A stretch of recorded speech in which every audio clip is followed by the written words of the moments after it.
At this point, we were ready to try anything, absolutely anything, to avoid ditching out in the dark, cold abyss below us. We nodded at one another, and Finn started a sharp climb.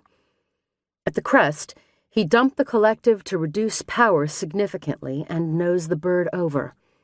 We all floated, held down only by our seat harnesses, as unsecured gear flew everywhere.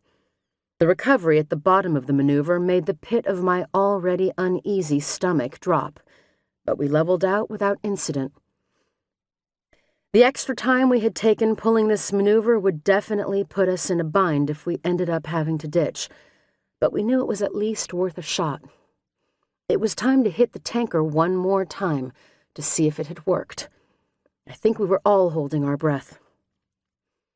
We hit the basket on the first try and climbed up to the refueling position. The C-130 was already aware of the issues we were having due to our multiple plugs, so there were a lot of eager faces looking at us from the window of the cargo door. I flipped the switch to begin the fuel transfer, and we all stared at the gauge. A quiet moment ticked by. Nothing. Then the needle quivered and started to move. "Fuel flow established!" I exclaimed to huge cheers. I keyed the mic and relayed the good news to the tanker. I could hear the relief in their voices as they went from possibly being our overhead search support back to just being our tanker. I drew a shaky breath and started to laugh, listening to my crew doing the same. Maintenance would never figure out what had happened, but I knew I had my FE to thank for keeping us out of the drink.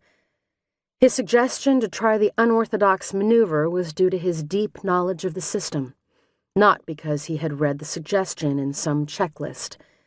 That mission wouldn't be the last time that a flight engineer's vast systems knowledge would likely save my life.